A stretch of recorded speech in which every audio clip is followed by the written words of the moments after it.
Bharatiya Janata party का 400 पार का नारा उसी तरह से है जैसे हर साल 2 करोड़ रोजगार का था। ये नारा उसी तरह का जैसे सबके खातों में 15 लाख पहुंचाने का था। ये नारा उसी तरह का है जैसे डॉलर की कीमत पर रुपए की वैल्यू बढ़ाने का था। ये नारा उसी तरह का साबित होगा जो किसानों की आमदनी दूनी का था। ये बीजेपी के लोग केवल भागीदारी का है, आज सवाल हक का है, सवाल अधिकार का है जो बाबा साहब भीमराव अम्बेडकर जी अपने संविधान में देके गए। उस संविधान को आज बचाने का चुनाव है। संविधान खत्म करने के जितने तरीके से हो सकते हैं वो तरीके और हथकंडे बीजेपी के द्वारा अपनाए जा रहे हैं। आज लोग जागरूक हैं और लोग संविधान बचाना चाहते हैं। हेलो चेक हेलो नमस्कार, मैं आपके साथ जर्नलिस्ट सुमित। आप देख रहे हैं भारत खबर 24 और इस समय मेरी मौजूदगी आजमगढ़ में है और मेरे साथ आजमगढ़ से समाजवादी के प्रत्याशी, समाजवादी पार्टी के प्रत्याशी धर्मेंद्र यादव जी मौजूद हैं। बहुत बहुत स्वागत धर्मेंद्र जी चैनल पर। जी धन्यवाद।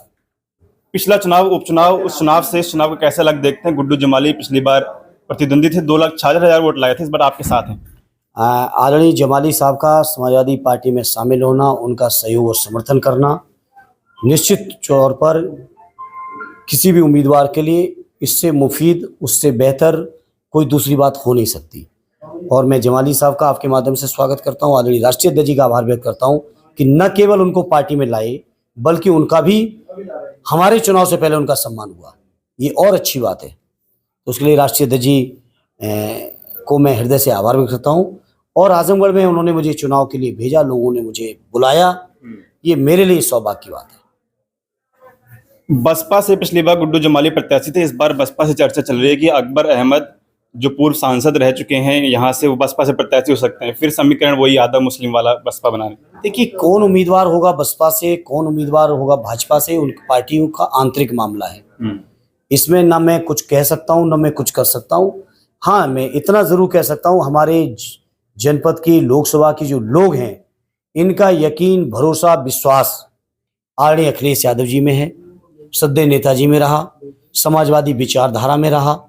उस विचारधारा और सोच और उस भावनाओं की दम पर मैं कह सकता हूँ उम्मीदवार कोई भी आएगा, परिणाम समाजवादी पार्टी के बच्चे होगा। भारतीय जनता पार्टी अपने साथ यादव वोट बैंक साधने की कोशिश कर रही है। एकमात्र मुख्यमंत्री दावा करती यादव भारतीय जनता पार्टी ने बनाया, मोहन यादव मध्य प्रदेश से भी हाल ही में आजमगढ़ भी आए थे। वो देखिए, चेहरे बनाने से काम नहीं चलेगा।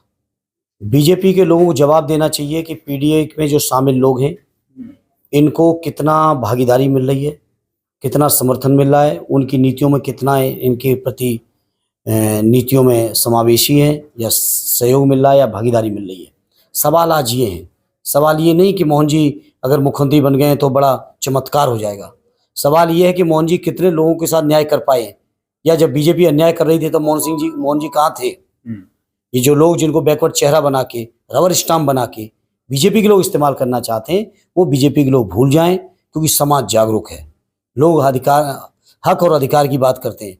आज केंद्रीय सेवाओं में जेएस रैंक के अधिकारी के मायने हो गया कि 22 साल की सीनियरिटी आईएएस की डायरेक्ट अपॉइंट किए जा रहे हैं केंद्र सरकार द्वारा, सैकड़ों की तादाद में किए गए।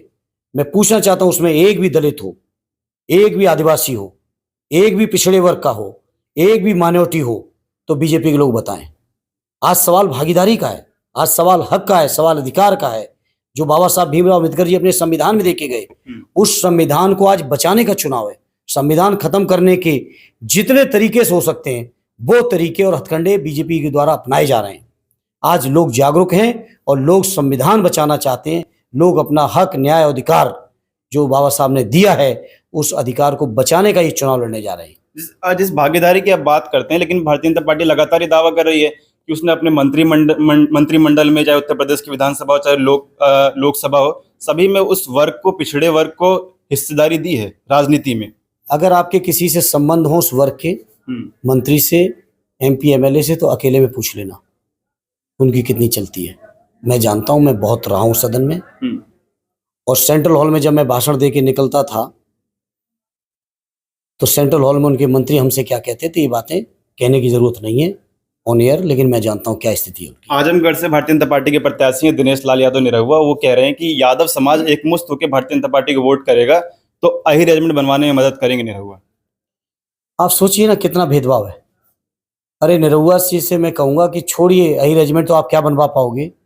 लक्ष्मण यादव को न्याय नहीं दिला पाए, उनके सांसद रहते बर्खास्त कर दिया गया यहीं का एक नौजवान, क्या न्याय दिला पाए कि वही रेजिमेंट बनवा लेंगे?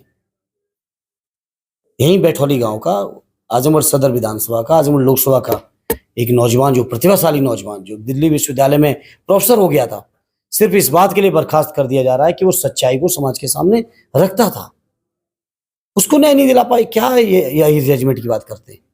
आखिरी सवाल, कैसी तैयारी और लोकसभा चुनाव की क्या टारगेट है इस बार?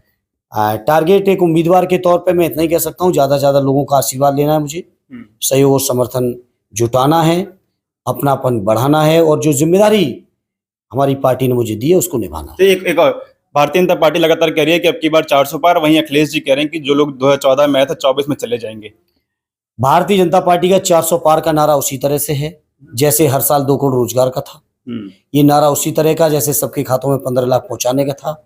ये नारा उसी तरह का है जैसे डॉलर की कीमत पर रुपए की वैल्यू बढ़ाने का था। ये नारा उसी तरह का साबित होगा जो किसानों की आमदनी दूनी का था। ये बीजेपी के लोग केवल नारा देते हैं और हर चुनाव दर चुनाव ये नारा अपना बदल देते हैं और पुराने नारे को छोड़ देते हैं। ये बीजेपी के लोग हैं, इसलिए बीजेपी के लोगों को देश के लोग जानते हैं। अब इनके नारों से कुछ होने वाला नहीं है। जितना होना था, जितनी हांडी चढ़नी थी वो चढ़ चुकी। ठीक, बहुत शुक्रिया। ये थे हमारे साथ धर्मेंद्र यादव, समाजवादी पार्टी से आजमगढ़ से, वर्तमान में प्रत्याशी हैं, पूर्व में बदायूं से लोकसभा के सांसद रहे हैं। अब क्या स्थिति है, पिछली बार के चुनाव को अगर देखा जाए तो गुड्डू जमाली 2,66,000 वोट पाए थे। इस बार समाजवादी पार्टी में खुद हैं, एमएलसी बनाए गए हाल ही में। क्या तस्वीर आप लोग सोचते हैं? तमाम मुद्दों पर बातचीत धर्मेंद्र यादव से हुई। आप लोगों की राय क्या है? अपनी राय कमेंट बॉक्स में दीजिएगा। फिलहाल ये वीडियो में खत्म कर रहा हूँ। आप लोगों से मुलाकात अगली वीडियो में होगी। जुड़े रहे हमारे साथ, तब तक की नमस्कार।